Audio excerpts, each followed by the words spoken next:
From the studio of your mom's basement comes a podcast by two idiots in a revolving door of legends and has-beens from the oldest university in Texas. This is Purple, Gold, and Getting Old.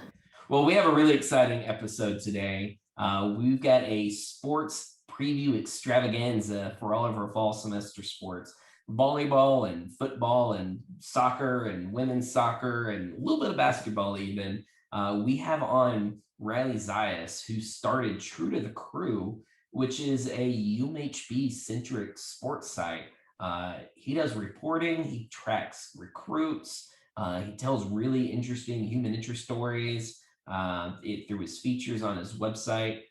And also, he's not even in college yet. He's in high school. Yeah, unbelievable what he's done at such a young age. So it's really cool. And it was a lot of fun to have him on.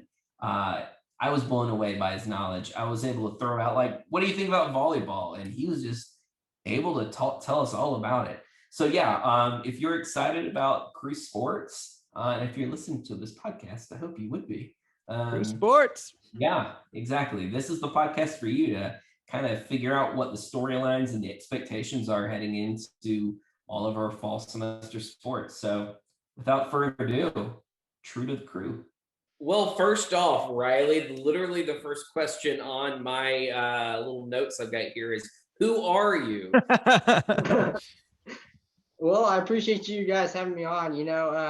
Obviously, I kind of very young, as you guys I'm sure can see. I'm heading to my junior year of high school, and I started in sports journalism actually about 4 years ago. So I've had some experience despite my young age. But I tell you what, it started when I was got into the Sports Illustrated Kid Reporter program, and I tell you what, I gotta give credit where credit's due, because my mom always saw that I was really passionate about sports and the box scores and everything like that. And I always fought her on applying for the program. I don't know why, but I ended up applying, got in, and from there, they kind of pair you with editors to help you grow in your knowledge and experience and those things. And so spent about 13 months there. I went on to cover the Longhorns for Horns Illustrated, which was very fun, and I still contribute some stuff for them. But becoming a UMHB fan back in like 2018, I realized that there was this huge following with this program, and I never really heard of UMHB. And I started looking for news like we had for the Longhorns.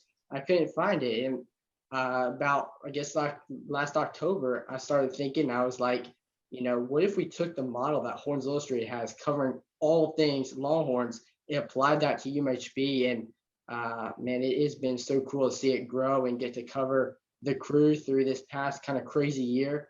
And it's definitely been an awesome opportunity, experience, and just so thankful for all the people who have helped support us along the way. But you got to go from Horns Illustrated to covering a football team that actually wins its games. Yeah. That's like really cool. Well, it's funny you bring that up. Yeah, it was it's one of those things. It's kind of like, you get down there and there's just such a different environment too with everything. I mean, when you go from UT to UMHB, it's not it's just different in the way that everything is conducted. And going to UMHB is somewhat refreshing, because you get there and you can actually have these kind of connections with the players and the coaches, unlike at UT where it's so big. And yeah, I mean, at UT they don't even let you talk to the freshmen for the entire first year. It's crazy. So it's definitely different, but I really enjoy covering UMHB. It's been awesome. It's like so Purple, Gold, and Getting Old, and we're bringing on a guest that is making me feel older and less achieved than anything. Like normally we've got alumni on, but you guys being a current student. That's amazing. So what is your history with UMHB? What did you just discover UMHB as an opportunity to kind of fill this niche, or how did that come about? Yeah, that's a great question. I kind of got to know about the program back in 2018.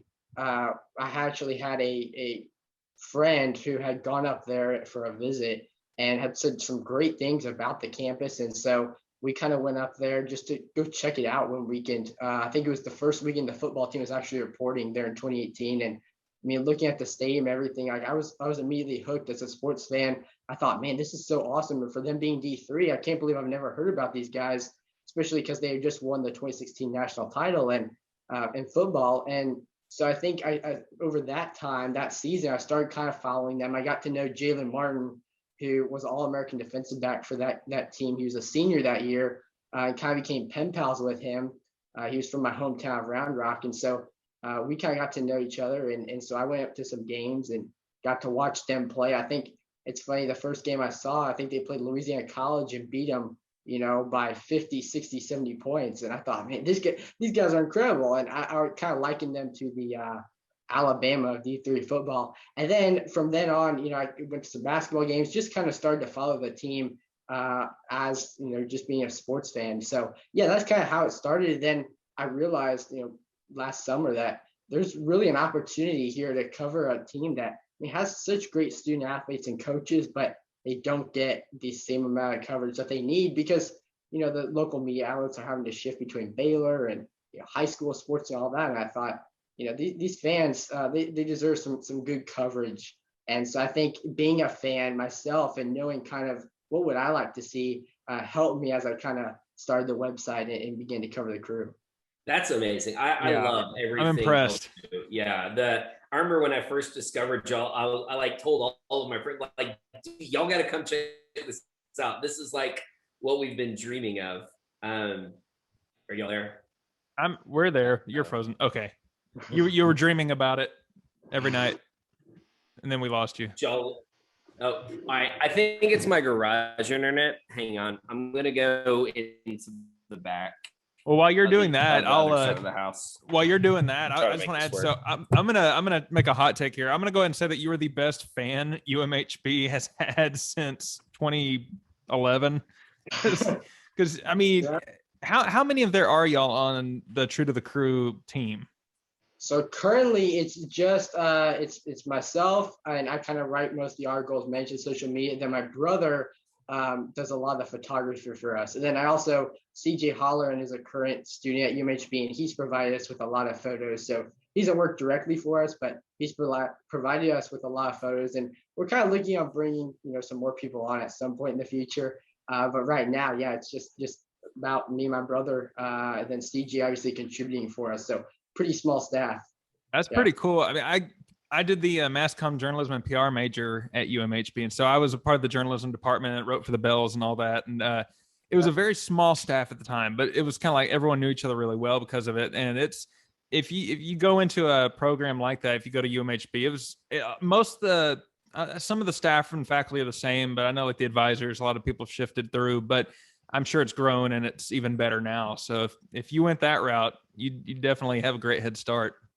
Yeah, no, I'm definitely, hoping and planning to go to UMHB, and the all the professors at UMHB are a high level, and yeah, I've gotten to know some of the students who write for the Bells, and yeah, it is a small staff, but they do a great job giving the students that good coverage on campus.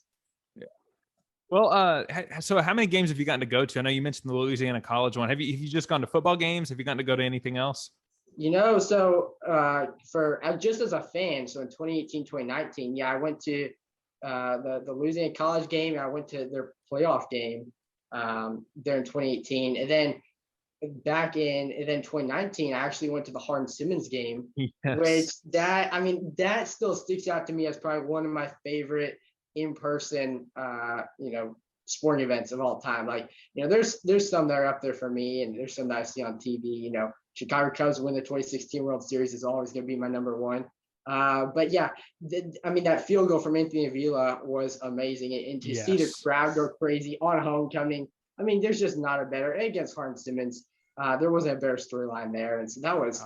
That was one that was probably what kind of gave me the idea, because I watched these 7,000, 8,000 fans go crazy in the stadium, and I thought there is a huge following here that you don't see with some of these other D3 programs. But yeah, then I got to go to some basketball games in 2019, and then of course with True the Crew, I've been at baseball, basketball, volleyball, softball, you name it. I tried to be there last season. But yeah, it's cool. And the cool thing that always sticks out to me about their programs, whenever I go watch them play, is the high level of talent they have. Because you hear all the time, like D3, they offer athletic scholarships, and people automatically consider the level of talent to be lower. But you watch these teams go out and compete, and the way these coaches recruit, these kids are competing at a very, very competitive level, and it's just awesome to see the success they've had. Well, I love that you were at that 2019 game, because Tyler and I were both there as well, and It's weird. So when we were in school, this will age us a little bit. They hadn't built the stadium yet. The environment you saw actually still existed because we had what was called the couch crew at the time. But now it's like bigger stadium, and it hadn't always been as loud because they got rid of the couch crew. But that moment, I think, was probably the most hyped I've ever seen our home crowd ever. I mean, that was really cool. Amazing. Well, that was crazy. You saw the Hart Simmons crowd going crazy. And then even the coaching staff from Hart Simmons were onto the field saying they were trying to make substitutions. And in fact, the field goal where I was looking, you saw the offense come down. It was 4th down, and you saw the confusion. And I thought, at first I thought they're gonna have to spike it because I saw the clock running down, and then realized it was 4th down. And then Avila runs onto the field and gets set real quick. And I mean, to make a field goal with that little preparation, I mean, you think about how much time kickers need. And he'd already missed at least one earlier in the day too. Yeah. I was like, oh my god. I think he missed one right before halftime. So yeah, I mean, short-term memory from him there. And I mean, he's one of the best. I mean, he did against ETBU on a little bit of a smaller scale this past spring after missing 4 straight. So yeah, I mean, it was just crazy to see then the crowd go crazy as it sailed through the uprights. And I mean, there wasn't a better. I think it was just it kind of told the story of that rivalry right there. I mean, the amount of fans that traveled from Hart Simmons too. I mean, you gotta give them some credit. They make their trips with their team, and just like UMHB does. So I mean, it's why the rivalry is so big. I think. I got anxiety just listening to you recount that. I'd be lying if I said I didn't get more enjoyment out of seeing Hart Simmons fans in like misery than I did just from winning. Like that was equal parts of it. Just seeing them come all the way down to Belton, they were gonna finally get that win, and then womp womp womp. I went into that game thinking they were going to. I just had this feeling. I was like, today is gonna be weird. I just had this feeling, and Tyler can tell you historically, if he or I get a gut feeling about a game, it's usually an indication because the moment they ran out to kick that field goal, Tyler looked at our friend Andy. He goes, "We just lost." He didn't even look at the field. He's like, "We just lost." Hey, so let me ask you this: have the UMHB administration and the people working in the athletic department, how receptive have they been to what you're doing? They've been relatively receptive. I've gotten a very good reception from the coaching staffs across all sports because I think what they've told me. That in fact, there was one interview that I did with Brad Bankhead, the men's soccer coach, last year. And he told me after the interview was done, he said, "You are the first reporter who has ever, talked to me about our program." And to me, that was kind of like, okay, this is why I'm doing this. I'm not doing it, for the publicity or whatever. I'm doing it to give these coaches and these teams, the coverage they deserve and the fans too. But yeah, they've been relatively receptive. I think, when I started out, there were some people that didn't know what it really was. And of course, I was new at it, so promoting it and stuff like that. Because some people thought it was a blog, just a fan blog. And so I had to kind of talk to some people and tell them, no, this is actually our intention to cover the news and cover the programs in an unbiased yet pro UMHB way. So yeah, they've been relatively receptive. It's really helped the support from the entire athletic department and the coaches and the athletes to just be able to kind of support us and talk with us and give of their time. As I try to write these articles and do some of these feature stories and things like that. So. How long does it usually take you to write one? Like your start to end process? It's hard to say. I think it depends on what it is. Like if it's, for like a feature story, I'll work on that over a couple of days simultaneously with other stuff. But those you tend to put in a little bit more work just so you can really tell the story of whatever you're trying to do. Typically, I kind of try to do them around, some cool stories, especially off the field or the court or whatever for some of these athletes and coaches, because there is, that's the one thing that I've learned through all my years of sports journalism is everyone has a story, no matter if it's a third string defensive back or a guy at the end of the bench or a starter in the face of the team. Everyone has a story. And so I think that's been the coolest part is getting to write some of these features. And it does take a little while, but then when you have like your game stories, those have to be done pretty quick. So you kind of get that good mix of having time and pouring into the quotes and the different things. And then at the same time, having to quickly kind of document what happened in the game and get it out, a timely manner. So what are some of your future goals that you, for the site? Where do you see it going? I really see it just continue to grow with the following, but at the same time, I see us growing in the amount of people that contribute to us, so that way we can just kind of provide more coverage. Because like I said, I mean, there's so many stories that I have written down that I may not get to till September or October, and they're great stories.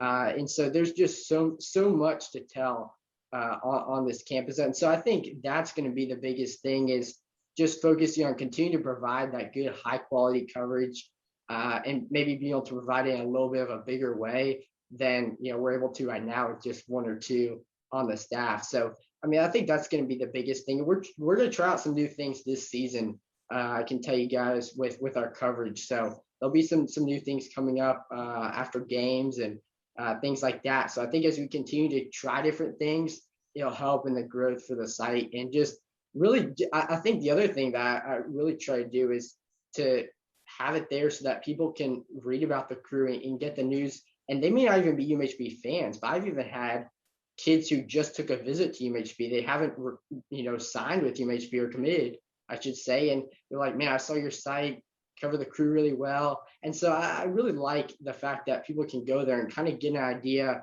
aside from just crewathletics.com, what, is going on with UMHB, and just be able to stay updated. And so I think that's going to be the biggest thing, is continuing to provide that high quality coverage, but maybe in a little bit of a bigger way.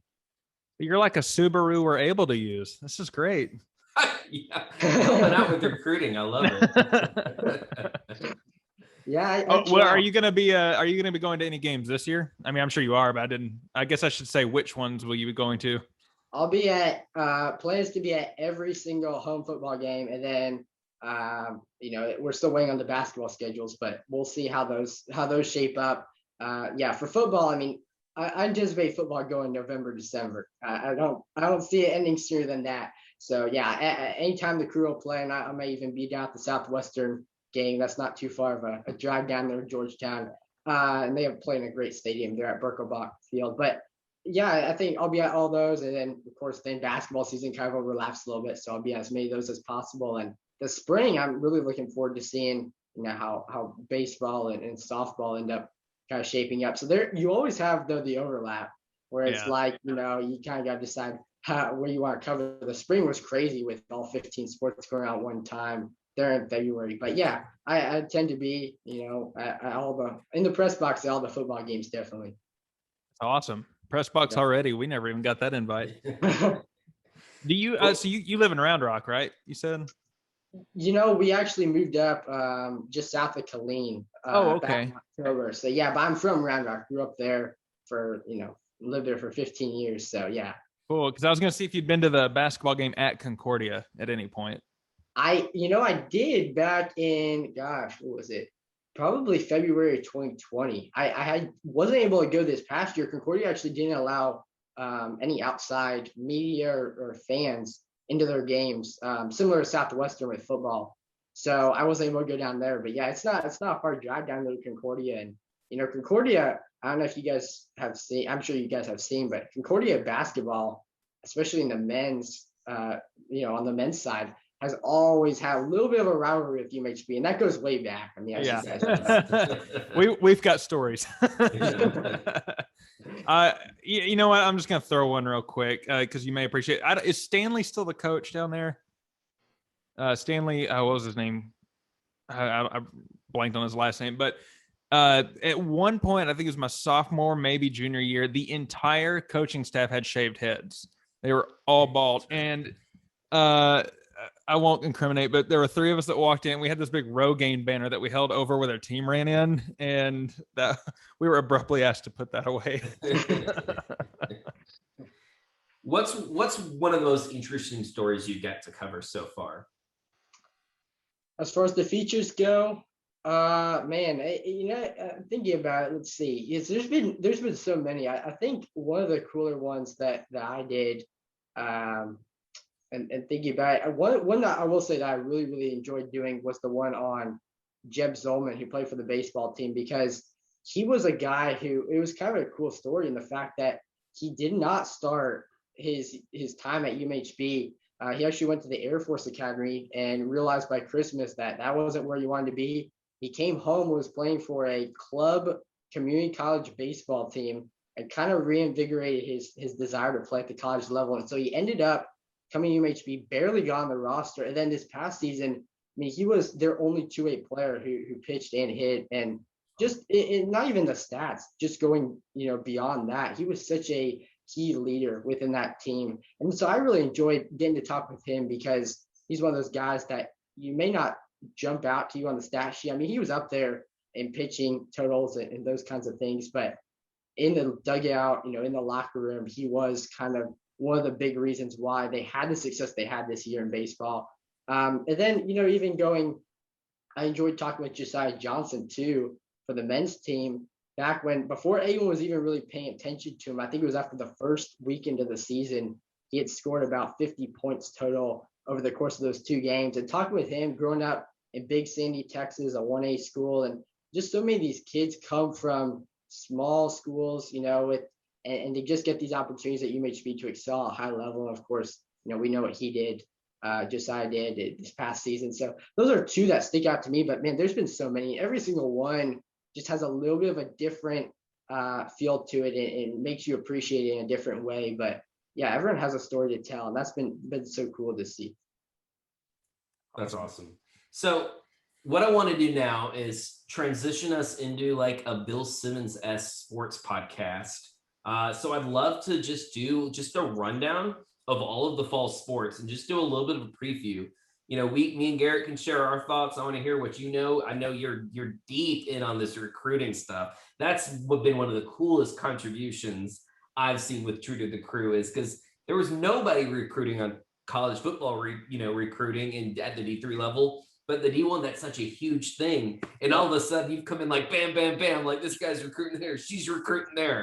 I've loved it. So we had a roommate that knew all these stats, back in the time. Yes. And now it's like, you're kind of you're the Archibald of this thing. Exactly.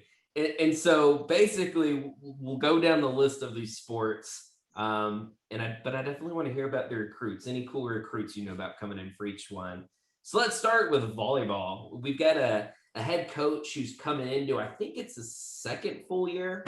I guess it'd be his 3rd. He had 1 regular year, I want to say, and then the kind of weird year that was last year. And now he's getting another real year. He was 16-2 last year. He's only losing 3 seniors. Number 15 in the preseason. All of a sudden, volleyball is sort of a premier sport for UMHB. So what are your expectations for this year? And, do you know of any cool storylines that we'd want to be paying attention to coming into the season? Man, that's a great question. Yeah. So I actually talked with Coach Pryor this morning. They have a great team coming back. I tell you what, the depth there is going to be really, really key. He said this morning that in 2019, the reason why he didn't feel like his team went into the postseason or went far in the postseason, they didn't win the conference that year, was because they lacked the depth. And when you have your starters playing so much, it tends to wear them down. So this season, I mean, they have some key leaders, an upperclassman in Kayla Janikula, who is kind of the team's, one of the big team captains for them. Kylie Metcalf and Lauren Williams are the same. Both of them are team captains. And so they definitely have kind of provided that senior core. But then you have Hannah Frasca, who really, really impressed me last year in the AFC championship game. Now she will have 4 years of eligibility remaining. She's listed as a sophomore on the roster because they're counting them by their years that they've been on campus. But because everyone got a year back from COVID, she will have 4 years. So she was freshman of the year last year in the AFC West. She was MVP of the AFC, championship match. And she was just so impressive in the way that she could kind of was attacking from the outside. I think she could take over for Corinne Novak, who was probably the most notable of those seniors that they lost. So I think definitely be paying attention to her. As far as the freshmen go, it depends. It's really hard to know who you're going to see playing early. Emma Sledge was all-state out of Callisburg High School, so she may be one to keep an eye on. But again, it's kind of hard. We'll know more after these exhibitions on Saturday when they play St. Ed's and Southwestern. They will have one thing to also keep an eye on. They'll be playing the first ASC volleyball match of the year across all ASC schools. because they're going to Belhaven on September 2nd as part of, they were making a trip out there for a non-conference tournament.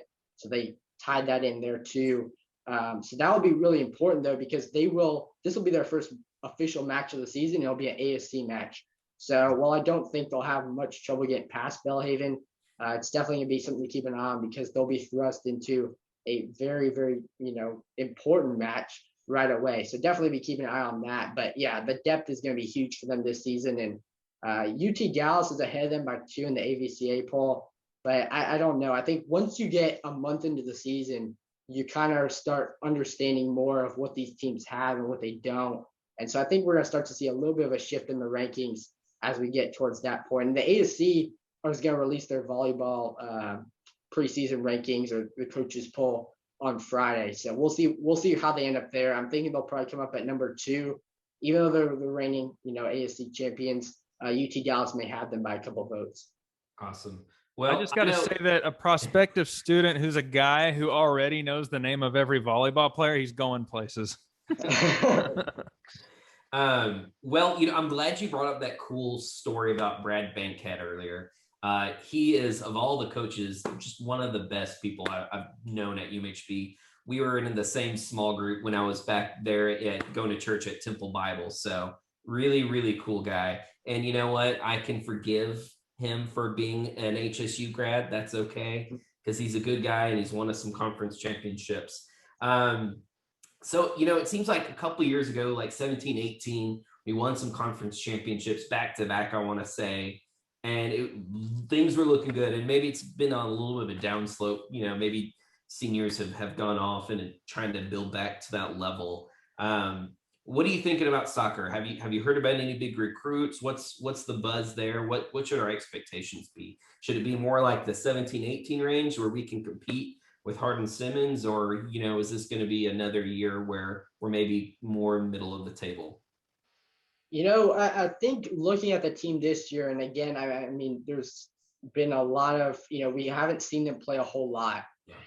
We've only played one exhibition against Hill College. So I think we'll know a lot more when they go on their trip to Pennsylvania, which will be September 4th and 6th. They'll play Messiah College and Franklin Marshall, which are 2 very, very strong programs with big and long soccer, accolades and championships, and they've been very successful on the national level over the past several seasons. So I think we'll know more after that. But this team that's coming back, I mean, I think that they will have the ability to compete for, a conference championship. We'll see how they do against Hardin Simmons, because Hardin Simmons always recruits very well. But Coach Bankhead recruited very well this season. And, while there aren't any recruits that, again, it's hard to know with these freshmen and how often they're going to play, but they bring back so many returners that I think we're going to see guys like, Patrick Roach and Seth Neveloff, who can lead this team and provide kind of that spark that they'll need. Last season, I think it kind of went under the radar a little bit because it was middle of February when everything was going on, but they beat Midwestern State, who was a ranked Division II program for, they didn't do rankings in 2021, the 2020-2021 season, but Midwestern State's always a competitive program at the D2 level, and they defeated them. So I think the way it ended with that, losing to Ozarks on place kicks was just tough. I mean, they had the potential, and they were fighting really, really hard. I think some of the spring, they just lost a little bit of momentum, Coach Bankhead said, and that kind of was something that he sought to address. But the other thing is too, I mean, their first day of practice was the day before the Hill College exhibition, and they looked pretty good in that 3-2 victory. So we'll see how they end up playing out. But I definitely see them competing there for the top, at least sticking the top 4 of the ASC standings this season, because of the amount of returns they bring back. And I think that's really going to be a storyline for a lot of these teams, because the fact that some of these seniors got an extra year can only benefit them in having that experience out on the field. Well, I'm just rooting for our soccer teams to beat the Sinners if that's all they do next year, because I want to say both our men's and women's only had 1 regular season loss, but they were both from that team up in Abilene. So yep. I can forgive the women more so, because, I mean, their women's program is just unbelievable. Incredible, yeah. Well, my feelings are still hurt from a game we played against them 10 years ago. Yeah, 11 years ago. I know you said losing a conference tournament game in PKs, and I just had PTSD all of a sudden. Back to, I think it was 2009 conference championship final versus HSU. Man, just great team, great guys. Shout out to those guys, Logan, Jesus. Not real G, but Jesus, but the goalie played Jesus. Mark Jesus. That's right. Yeah. One of my favorite chants I ever came up with was anytime he would make a save the year he was playing Jesus in the pageant, would yell, Jesus saves! Yeah. It was one of the few chants I came up with. The UMHB administration was like, actually, good job. Oh, no, there was one time, one person who I won't name drop, but you'll know exactly what I'm talking about. Y'all probably shouldn't. I'm like, if we can't yell Jesus saves, that's what this school's about, right? I don't know what we can do. So women's soccer, kind of same deal. A good season last year. I think they were 7-1-1. Only regular season loss to HSU. Sort of similar expectations for the women's. Going to be a competing team, but have a hump to get over in HSU. Yeah, I would say that. I think that they always bring back a high level, and the one thing that Coach Elkins does really well is he gets the young freshmen, sophomores reps very early on, and that benefits them when they get later on this season. So even if they have a little bit of a slower start, they lost a couple of key seniors. I think they'll have the ability to kind of peak at that right time, because again, last year when we saw them play really, really well, and I think that having a non-conference schedule this year versus last year where they just had to play conference only will benefit them in a big way. And I think it'll benefit every ASC team, similar. But I think for UMHB to be able to kind of figure out who they're going to have, as their starters, especially late in the season, when you get to those Harmsman's matches, and when you get to even the matches against, some of those consistent programs, UT Dallas, I think you need to have some starters in place and say these are our players to go to, especially late in the game. So I think they had that in the spring, and that's why they did make it as far as they did, but record wise. But this year, I think we're going to see non-conference play. They'll do a little bit of building. Coach Egan will be figuring out kind of who he wants. But once they get into the season in conference play, I think we'll see them really, really compete well. They always have a lot of consistency. Now they'll be losing Emmy Macmod, I believe, who was phenomenal goalie for them. So that will be definitely something to keep an eye on, because without her, there's going to be some big question marks there for sure. Well, sweet. Now the big daddy for UMHB is, UMHB football. We coming in at the preseason number 1, which I love my team, but I was honestly a little bit shocked by. I had us 3. Yeah, our last regular season, it seemed like it was a down year. And then we had a spring season, which was only versus ASC competition. Although technically the second undefeated football season we've ever played. Third, my friend. 16, to go full undefeated? Yeah, 16-18. Like I said, third in history to ever go undefeated. Yeah, unless you want to listen to that 2006 Subaru nonsense. No, we've gone this far without having to censor anybody. Don't get me started on that. So we had the spring season. Riley, do you think that's going to be an advantage for us? Obviously not in conference, but do you see that as being a factor as we go into the D3 playoffs? Oh yeah, I think in a big way, because you look at all the teams, especially the Northeastern teams who did not play at all. And it's been, since 2019, since they last took the field. And you're going to have so much turnover at that point, because you had guys graduate, you had guys leave the program, transfer out, because there were several guys who were like, we're not having a season, I want to go play somewhere else. And they transfer, and in D3, you can transfer D3 to D3 and play immediately. And so I know that happened with a couple of programs. And so UMHB being able to play 5 games against, some quality competition. ETV and Hart Simmons gave them a challenge for sure. Is definitely going to benefit them, because I think biggest thing, we know the defense is good, and they're good year in, year out. You can count on that. But the offense, there were some question marks, and entering the spring, and then even as the spring progressed, we saw some question marks at quarterback. A little bit of a lack of depth at running back. Those things, I think, were able to kind of be resolved somewhat in the spring. The coaches were able to get an idea of, okay, these are the guys that we want to put on the field in the fall. And then, with I think the transfers they have coming in, and some of the guys who even opted out of last season but will return, they're going to just have a very, very talented team. But yeah, the spring could only be of a benefit to them in the D3 playoffs. Obviously, at that point, every team will have gone through at least a 9 or 10 game season, but having those 5 additional games is just invaluable for the crew. Yeah, you touched on our offensive struggles, and sort of a pattern I've seen in the last, really actually my entire time watching UMHB, which has been a long time now, but especially the last couple of years, it seems like, we have just a world-beating defense, but an offense that kind of sputters unless we have a quarterback who's transferred from a D1 university, be that Blake Jackson for our 16 championship, or what? Oh my goodness, I'm brain farting. This is bad. Allen, was it Allen in our 18 championship? Came from Jace Hammock came from. Jace Hammock. Yes, I am sorry, Jace Hammock. See, I paused. I was like, I'm gonna let this guy say it because I bet he knows it. That's some disrespect.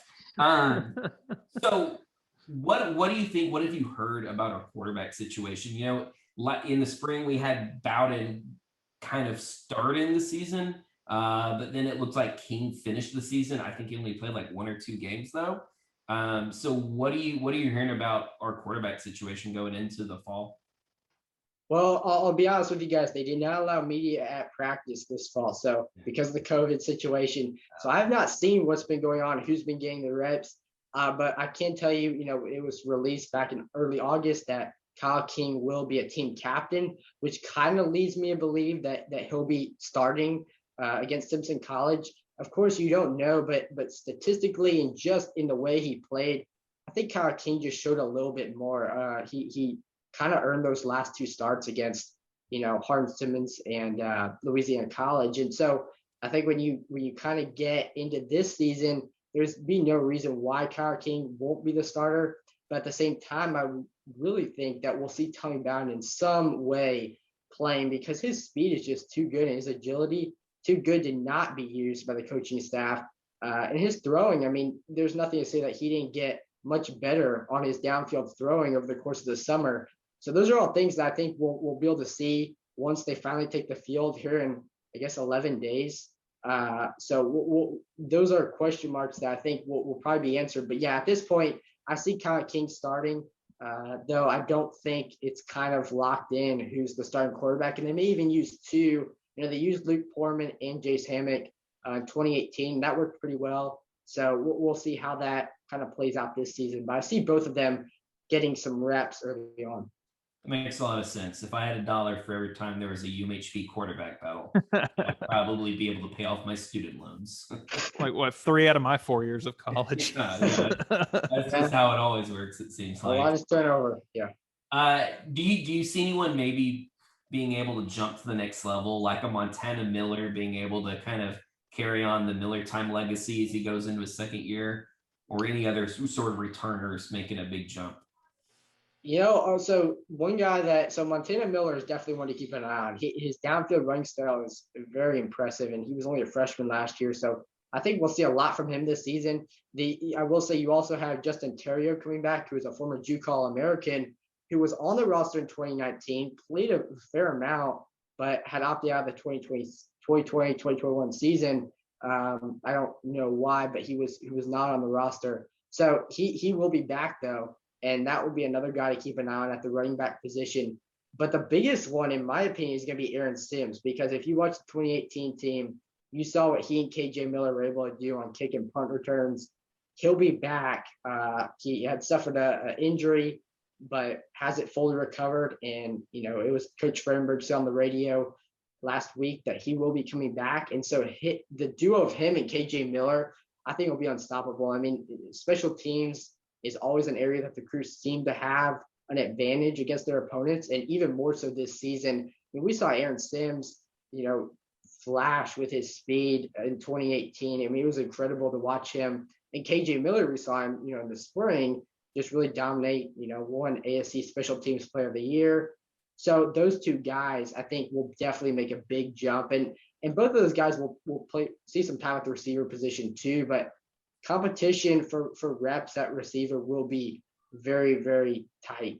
So we'll see how that plays out. But yeah, I see Aaron Sims making a huge jump from what fans saw back in 2018.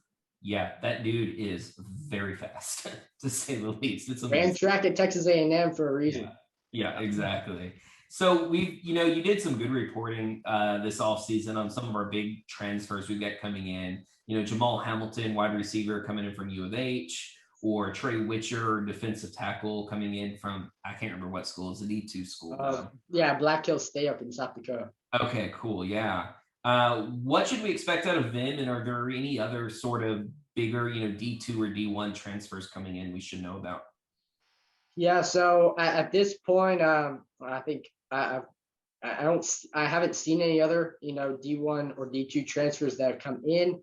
But yeah, Jamal Hamilton's a guy who I really see competing early on because, even though he didn't really see a lot of playing time at U of H, I mean, he was on the roster. Then with all the seniors coming back, he was cut. But I think we'll see him because he played at West Texas A&M very well. And that was something that I mentioned in the article that, yeah, he comes from U of H. So he's already a Division I transfer, which kind of grabs some headlines. But then on top of that, he played very well at West Texas A&M. And that's a reason to believe that I think he'll be able to step in relatively early if he gets, some significant playing time and be just a quality, wide receiver for the crew. They always tend to have a good amount of wide receivers who can just run really, really well, run crisp routes. And he fits all of those.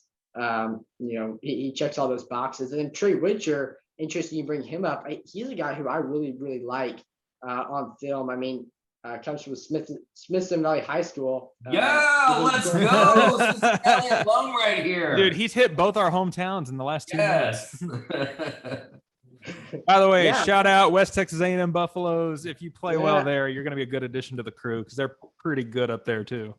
Cool. Yeah. Did not know that about Trey. Sorry for interrupting. Got excited. No. Yeah. And that's the thing is too, it was ranked by Dave Campbell's Texas Football as the toughest district in the state of Texas, or toughest district in the state of Texas in 5A. So back in 2019. So he was telling me that, the competition he faced current NFL, draft picks playing, in high school when he was a freshman, a sophomore, and a junior. And so, he was coming out of high school. He was a top-ranked defensive tackle, shifted him to defensive end at, Black Hills State. He only played 2 games up there because of COVID.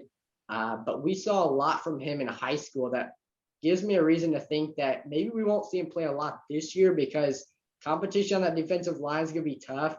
But maybe in the years to come, next year, the year after, he has 4 years of eligibility. So we could see him playing a big, big role for the crew in the next couple of years. So yeah, he's definitely a guy to keep an eye on. Yeah. Or have there been any outgoing transfers that you think will affect the team at all? The one big one that kind of caught my eye was Drake Johnson. He'll be the only starter that does not return to the defense. And I talked with him as a freshman, writing an article for Sports Spectrum. And he just handled himself so well. It was obvious why he was starting, as a true freshman. And he handled himself extremely well on the field in the way that he just was able to play and step into that role. Because for freshmen, the transfer and transition from high school to college is just night and day. But he handled it really well and definitely earned his playing time. He would be a big part of that defense if he was still here. He's now on the roster at Texas State, so wishing him the best of luck at the D1 level. We'll see what he does.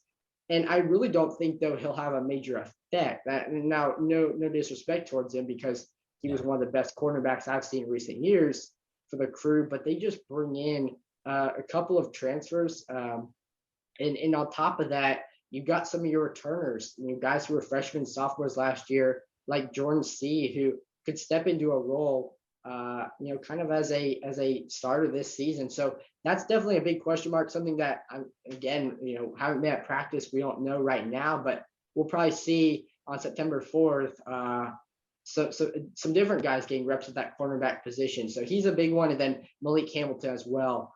He was a running back, got some quality reps, started a game or two.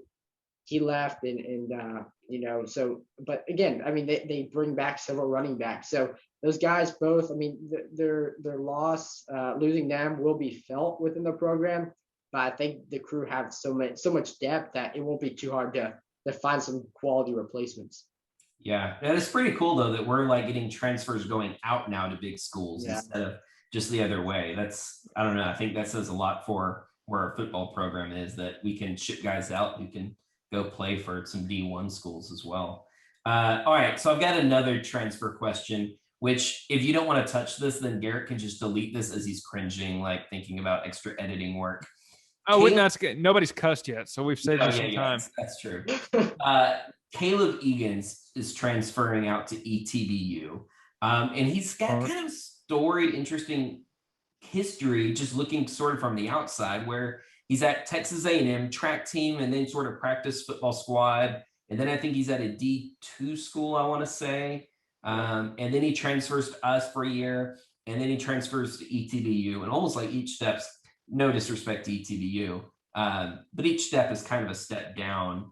Do you know what the story is there with Caleb Egan? Why he transferred? Have you heard anything about that? Yeah, there's a little bit of, I'm not completely sure on what all went into the transfer. Obviously, there's different things that contribute, to why guys decide to transfer. Obviously in the spring, he really didn't see the field at all. I mean, he had one catch in 5 games. And so for all the hype of him coming in, we didn't see a whole lot from him. And I know he was battling some injuries. He's always kind of been battling injuries. And I mean, he caught some eyes with the fact that he played at A&M. And so there was a lot of hype surrounding him kind of coming in. But at this point in the when we kind of got to the end of the season, he hadn't played a whole lot. And there's obviously different reasons for that. But I will say, again, like the wide receivers unit at UMHB is just so deep. It doesn't matter whether you come from Texas A&M or from an NAIA school or wherever it might be. If you transfer in, I mean, you're going to have some competition. The coaches aren't going to, just say based on where you've played in the past, that'll earn you playing time here. And you look at the guys on the roster that they had during the spring. I mean, you had Brandon Jordan, you had Brenton Martin, you had KJ Miller, and there was just so many guys competing for just such limited playing time during 5 games that, Caleb Egan didn't really get maybe the playing time he expected to get. And, going to ETBU, we'll see how he does there. I know the Tigers had a quality receivers unit last season. So, yeah, I mean, there's different reasons for the transfer. I don't know the reason for any of the 3 guys who I mentioned who transferred, but, there's different things that kind of can impact a guy's, reason for going. Obviously, Drake Johnson had his sights set on Texas State or a D1 offer at least. So, yeah, we'll see how Caleb does at ETBU. But, there's been a lot of, and I will just add that there's been a lot of NFL writers or whoever you might call them, scouting people who have said, he looks to be an NFL draft pick. We just haven't seen him on the field. And that might be because of his injuries or just, again, the depth of the wide receivers unit at UMHB. Gotcha. Those kind of commitment issues. Sounds like he should have been living in Burt. I will not comment on that joke. So obviously, football teams, preseason number 1.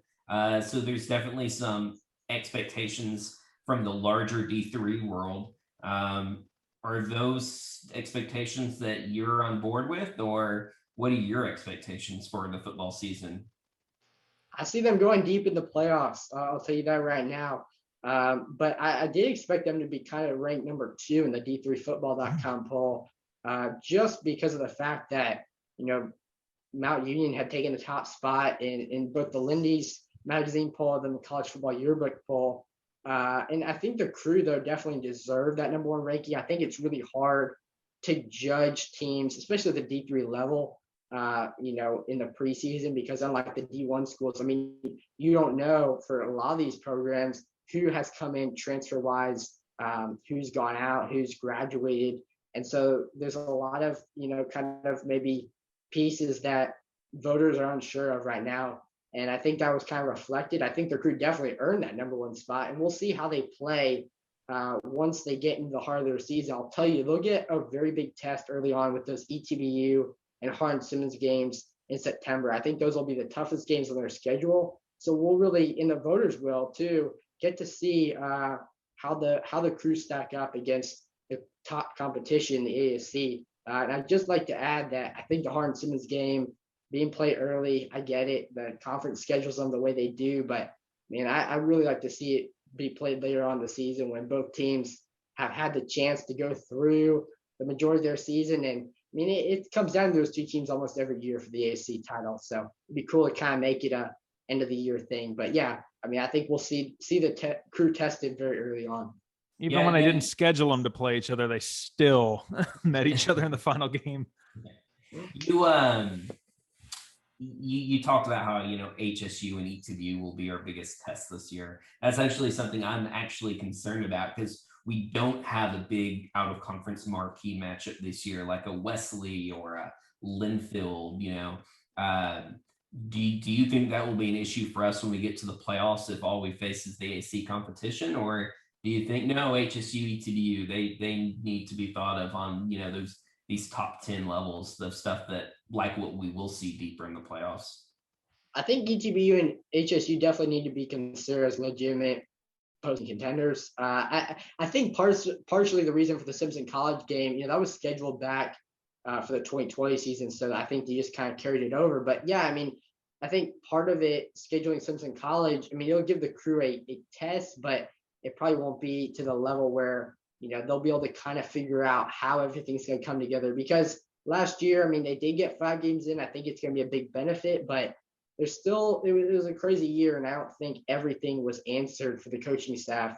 And, there's nothing like, I mean, you can see guys playing practice all day, but when you finally see them get into a game, that's when you can kind of truly see them and how they respond to the challenges.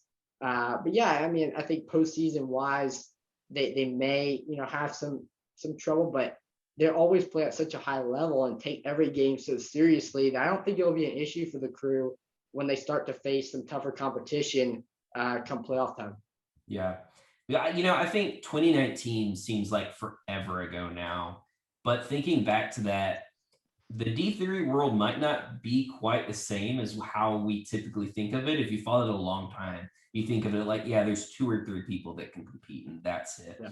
But I think 2019 showed that it has changed or is changing. North Central, always been a great team, but that was a dark horse championship. Yeah. And so that was weird.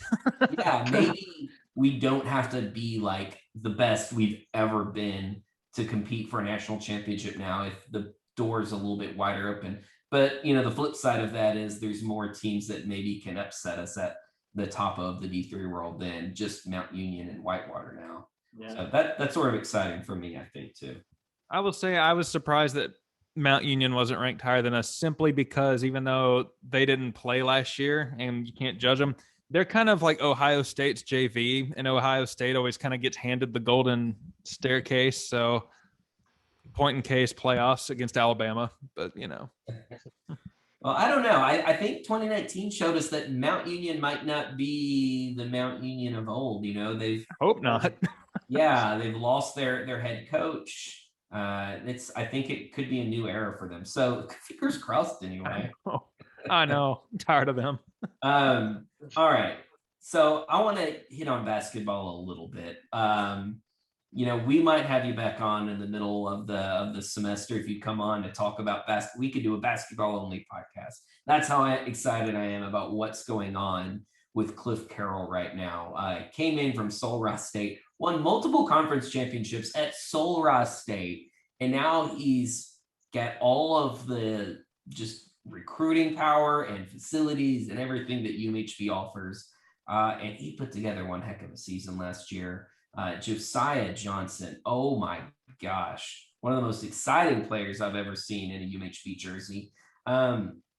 What's going on with the basketball program? What cool recruits do we have coming in? What is Cliff Carroll doing building this program going into year 2 that you've seen? Well, I'll tell you just before I get into that, I remember last season after the Louisiana College game, they had barely won. It was their first ASC game of the season, and they hadn't looked great in non-conference play. And Cliff Carroll told us in the post-game press conference room, which is an equipment room under the seats, he said that, our plan is to go 13-0 in conference. And I remember, or go undefeated in conference. And I remember me and Eric Drennan from the Double-Dated Telegram kind of thinking, man, that might be a challenge, to go 13-0 in a conference like the ASC is no easy task. But you know what? They did it, and it was unfortunate. The loss in the ASC Championship semifinals, I think it kind of caught a lot of people off guard, but they had one of the best teams that they've ever had in recent years. And Josiah Johnson, I mean, he just completely was under the radar to start the year, but came alive very early on in terms of scoring. As far as recruiting goes, this team's so deep that I bet their bench could compete and finish in the middle of the ASC. How good they are. They bring in Peyton Brooks, who was on the bench when Abilene Christian upset Texas in the NCAA tournament this past year. He comes from, Abilene Christian, was a guard, spent 1 year there. And I think he'll be a guy at the guard position who could compete for some playing time. I mean, they'll bring back Carson Hammond as well and Ty Prince, who are two guys that were phenomenal for the Crew last season, and they'll come back. But recruiting wise, you also have Tyler Jarlick, who comes from UT Permian Basin. He has some height and some size that they could use. They have Austin Jensen coming in from Otero Junior College, and the list just continues to go on. But I think we should definitely be keeping an eye on Tyler Jarlick, because he'll compete for some playing time really early on.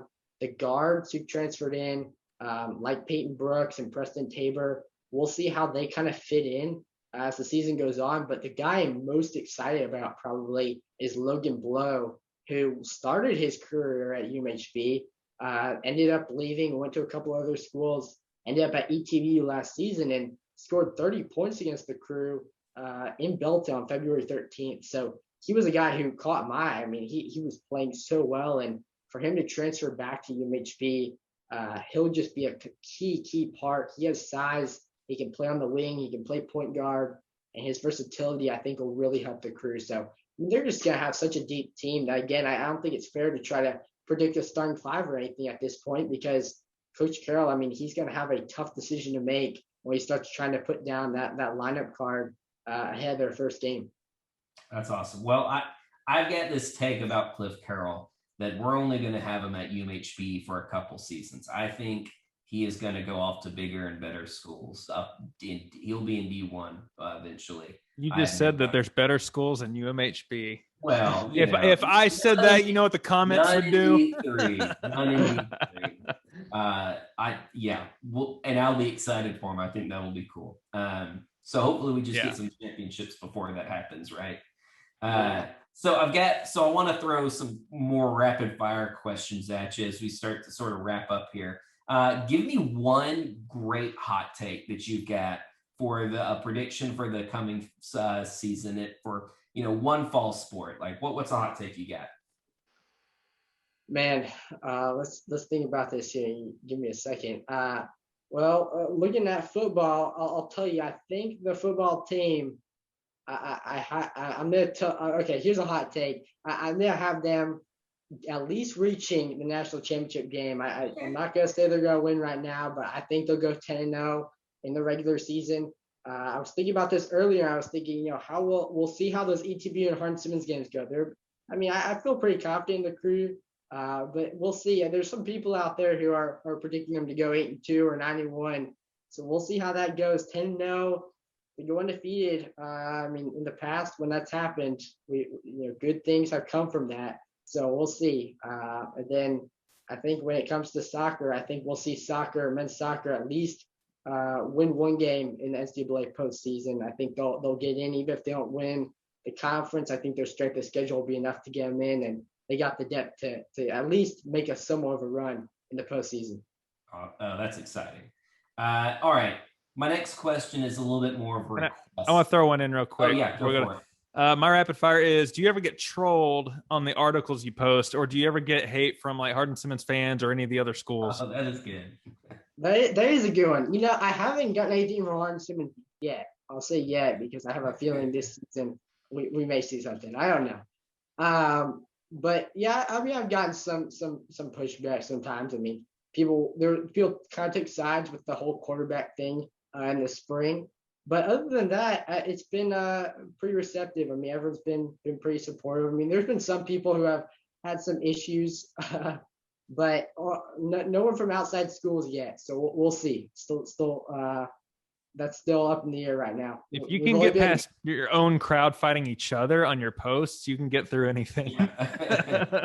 My next question, it's really a request. You don't have to do it because you want to be a professional organization. Like you said, that like, yeah, you're repping the crew, but you're being non-biased. But man, I would love to see HSU only ever written in lowercase letters instead of capital. That used to be a big thing, but like you never wrote it that way and it's going away. Man, you could really bring that back for us. That would be amazing.